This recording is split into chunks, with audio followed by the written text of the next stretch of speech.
Hello friends, welcome back to RMK Resolutions. So here we are going to discuss about the structure of the ecosystem. This is the part 3 of our discussion, and in the part 1 and part 2 we have discussed the concept of the ecosystem, and we also discuss the basic types of the ecosystem, that is the terrestrial ecosystem and aquatic ecosystem. In this particular lecture we are going to focus on the structure of ecosystem and component of the ecosystem.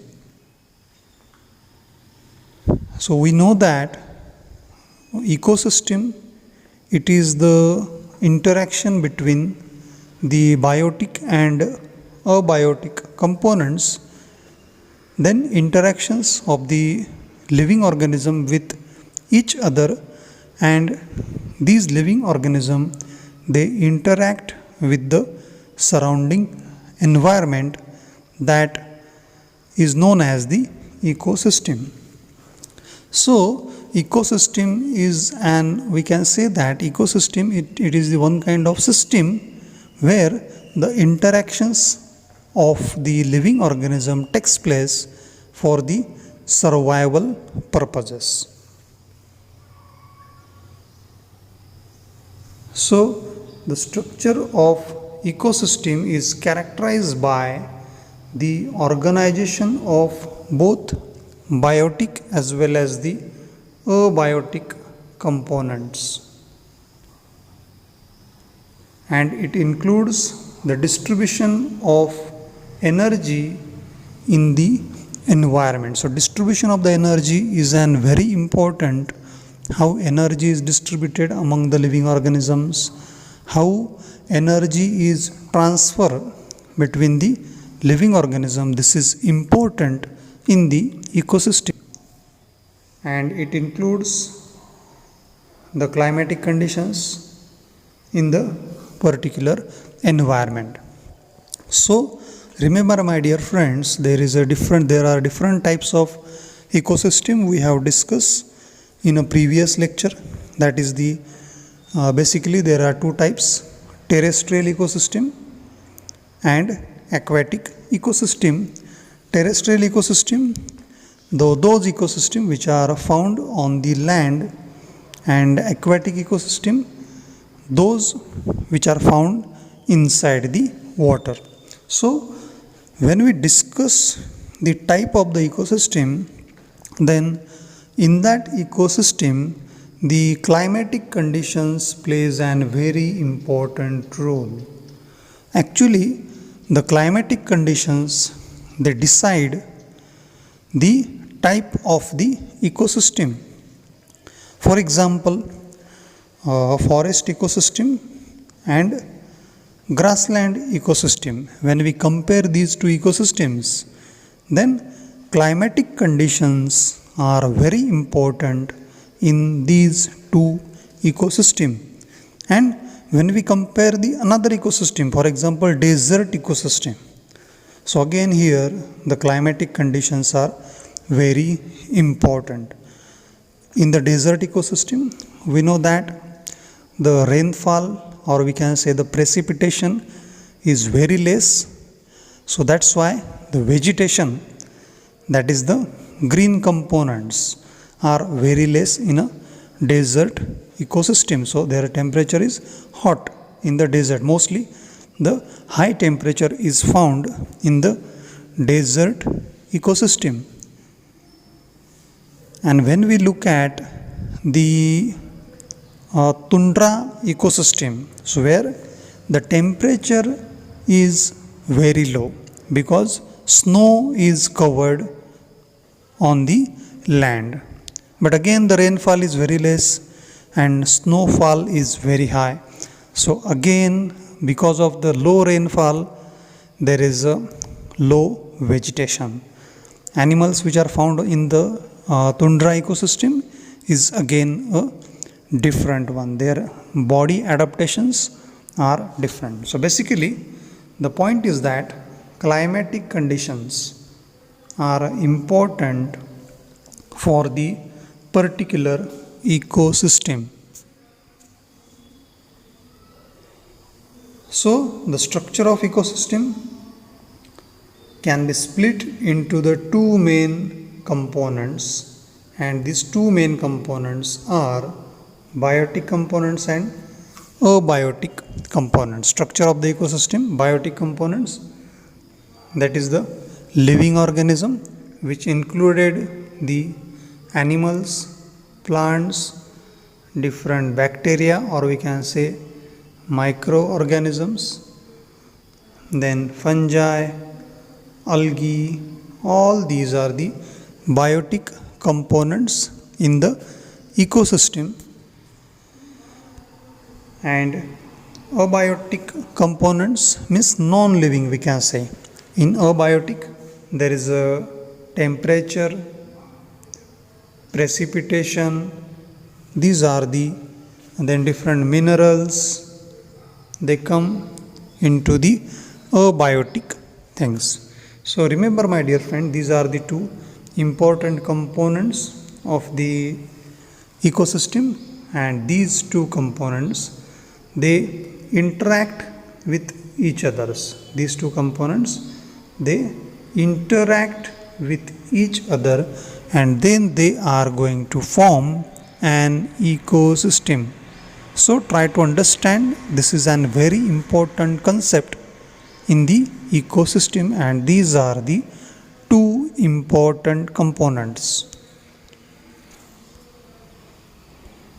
So biotic and abiotic components, they are interrelated with each other. This we already discussed.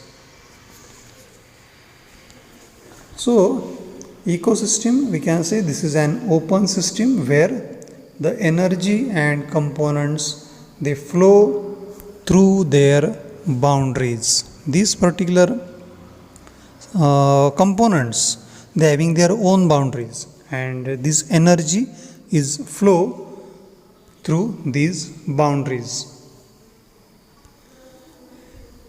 So biotic components, all the life in the ecosystem is the biotic components, that is plants, animal, bacteria. So based on the nutrition, biotic components can be categorized into the autotrophs, which are all the green plants.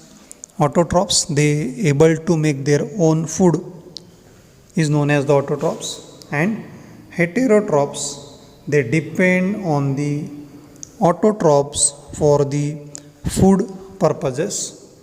And there is a third category which is known as the saprotrophs. Saprotrophs, it is also known as the decomposers. So based on the nutrition, these are the three categories. Remember, autotrophs, heterotrophs and saprotrophs. These are the three very important categories which are found in the ecosystem. So on your screen we have shown the producers. Producer means all the autotrophs, and autotrophs means obviously these are the plants. So on the screen you can see here, this is the sunlight. From the sunlight is fall on the leaves, that is the green plants, and then inside the leaves there are different pigments. And we know that chlorophyll pigments, it is a major pigments which are found in the leaves. So when sunlight is fall on the leaves, then these chlorophyll pigments, they help to convert into the food. So this reaction, we know that it is the photosynthesis reaction. So carbon dioxide and water, they converted into the carbohydrates, and oxygen is the byproduct in this particular reaction. So remember my dear friends, this autotrophs are very important because they are going to produce the food material, and second, they also responsible for the oxygen, which are very important for the heterotrophs, that is required for the respiration. So autotrophs, they produce food material, that is the carbohydrates, and they also going to produce the oxygen, which are required for the respiration of the animals. So these autotrophs are at the bottom, or we can say this is the base for the living organisms, and autotrophs is also the base for the ecosystem. Then in this picture again it shows the photosynthesis process. Here light, it is fallen, these are the very beautiful pictures. A light is fallen on the green leaves, and CO2 and light, it convert into the oxygen and sugars, that is the carbohydrate, and here they have shown water is important for this process. So plant root, they absorb the water, and then CO2 and light energy, it is converted into the oxygen and food material. This is the, we can say these are the autotrophs. So autotrophs, they are going to food through the photosynthesis process. So photosynthesis is an very important reaction for the whole living organisms. Consequently, there are other higher ups in the food chain. They rely on the producers for the food material. So other organisms, they totally depend on the producers for the food material. So obviously producer means these are the autotrophs. So now after producer, there is another category is known as the consumer. Consumers are also known as the heterotrophs. Heterotrophs means what? They unable to produce the food material is known as the heterotrophs. So these are the organisms that depend on the other organism. Other organism is plants for the food. These are known as the heterotrophs. So this is the another category, that is the consumer, or we can say the heterotrophs. So consumer, it is further classified into the primary consumers, secondary consumers, tertiary consumers, and quaternary consumers are also there. So we'll see what is this primary, secondary, tertiary and quaternary consumer further. So primary consumers, remember these are always herbivorous animal.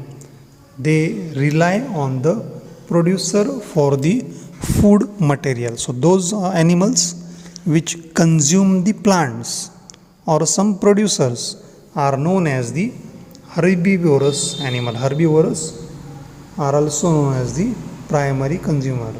Herbivorous or primary consumer. So we know the regular example, rabbit is there, deer is there, elephant is there. So those animals which eat the goat is there, so cow is there. So these are the animals which directly eat the plants. So these are the primary consumers. On screen you can see this is the picture which explain how energy is flow from the one organism to the another organism. So this particular picture, it explain the food web web. So this is the food web means what? It is the complex pattern of energy transfer. We know that food chain means A, they eat B, B eat C, C eat D, like that. This is known as the food chain. And food web means what? That A, they are going to eat B, B eat C, then another E, they eat B, F, they are going to eat A. So such kind of pattern is known as the food web. So this picture shows the food web, how energy is transferred, how these particular green plants are eaten by the different animals. These animal primary consumers are eaten by the another animals. Here these are the hawk, wool, these are the, we can say that these are the tertiary consumers which depend on the secondary consumers. So simply, my dear friends, try to understand, at the base there is a producers, then primary consumers. So primary consumers, they depend on the producers, and there is a secondary consumers. So secondary consumers, they depend on the primary consumers, and then there is a third category which is known as the tertiary consumers. So tertiary consumers, they depend on the secondary consumers, and then there is a quaternary consumers which depend on the tertiary consumers, and then there is a decomposers. Last category is the decomposer. There is a bacteria which degrade all these dead animals as well as the plants. So we'll discuss that later on.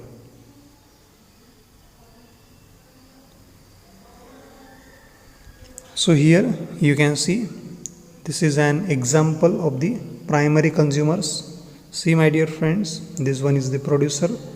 So producers are eaten by the primary consumers, primary consumers are eaten by the secondary consumers, and secondary consumers are eaten by the tertiary consumers. So these hawk, vulture, owl, then kite, these are the examples of the tertiary consumer. These are the birds which eat the animal, secondary consumers. Here on your screen there is an example of the primary consumers. These are the heterotrophs that feed on the producers. We discussed this particular things. Primary consumer example is the rabbit. So these now secondary consumers, they depend on the primary consumer for the energy purposes, or we can say for the food purposes. So they can be a carnivore or omnivorous. Now see, these particular secondary consumers are also known as the carnivorous animal or omnivorous. Omnivorous means those animal which eat the plant also and animal also. These are the omnivore. And carnivorous means those animals which eat only animals, or they only eat the primary consumer.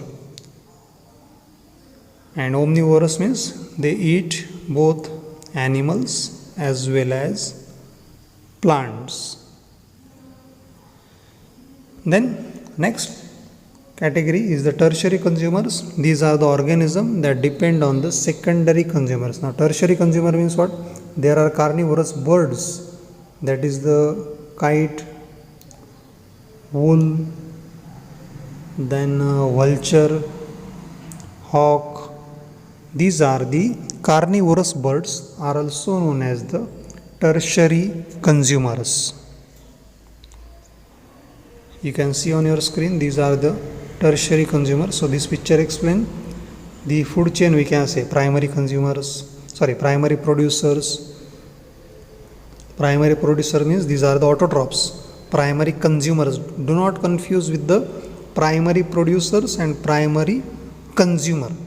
Primary producer means these are the autotrophs, and primary consumers means these are the heterotrophs. And then further, secondary consumer, tertiary consumer, so that food chain continues. Food chain means what? One animal, they eat the another, that chain continues, is known as the food chain. Again, this particular picture, they explain the transfer of energy within the ecosystem. So as I told you, tertiary consumers, they can be a omnivore, so that tertiary consumer, they eat both plant as well as the animal. And then quaternary consumers, they are present in this some food chain only, and they are at the top. So these tertiary consumers, they can be a prey on the, to quaternary consumers, these are on the tertiary consumers. So usually quaternary consumers, they are at the top of the food chain, and they do not have the natural predator.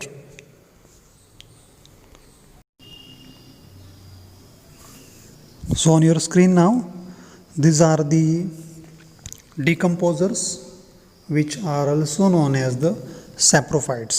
So my dear friends, decomposers are very important category for the ecosystem, and without decomposers, if decomposers are not there, then cycling of nutrients is not possible. So in the food chain, food web or ecosystem, decomposers plays a very important role for the recycling of the nutrients. So decomposers such as the fungi or bacteria, they come into the decomposer category. So these particular fungi and different types of bacteria which are present in the soil, actually bacteria, they are present everywhere. They are the cosmopolitan. They are present throughout the world. So bacteria, they and fungi, they are responsible for the decaying of the dead organic material. That is they are going to decay. The decay means what? Decomposition. They decay the dead organic matter such as the dead animals, dead plants. So they convert that complex molecule into the simpler one, decomposition.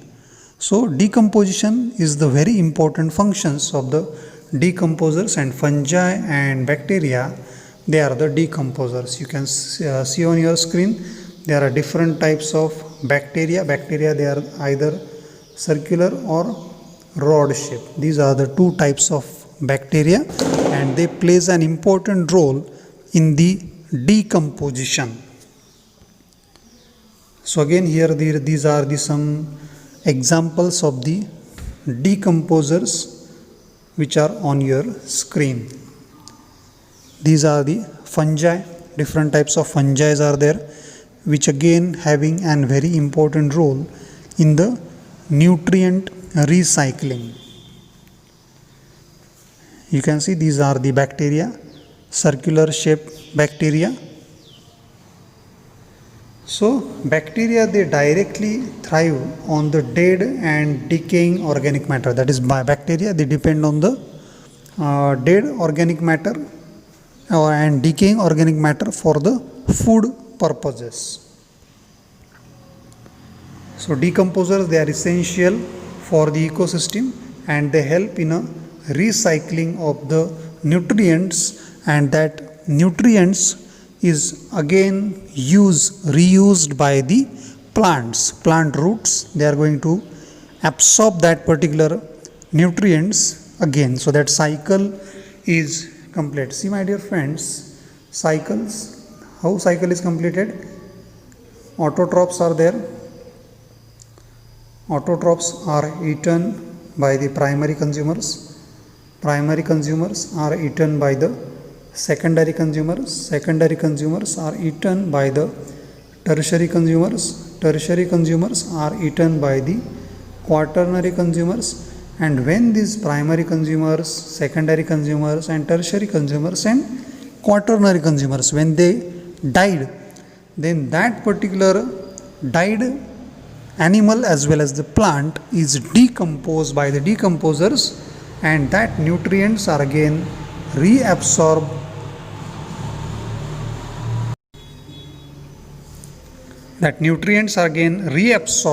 by the plant. In this way this chain is completed. So that's why decomposers are very important for the ecosystem, because they are responsible for the recycling of the nutrients.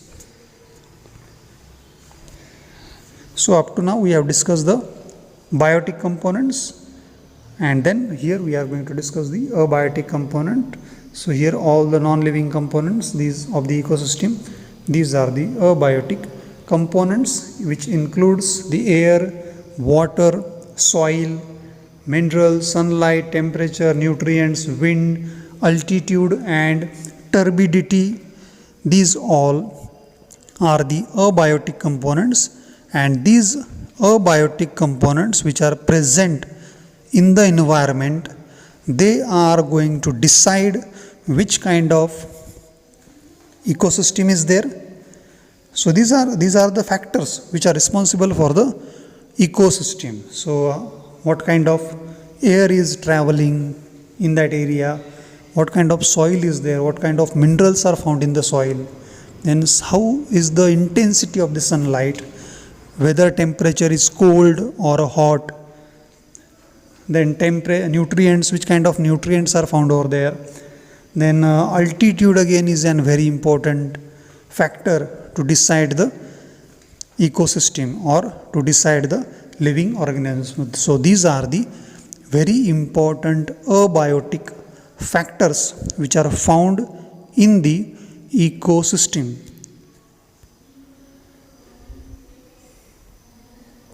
So these are the up to now we have discussed. Here we have discussed the structure of ecosystem, and in the structure of ecosystem there are two components. First one is the biotic component and second one is the abiotic components. So we are going to wind up here. In the next lecture we are going to see the functions of the ecosystem. So please watch all the videos, that is a part 1, part 2, part 3 and part 4. All they help to understand what is the structure of ecosystem and concept of ecosystem. So please like, share and subscribe RMK Resolutions. Bye bye.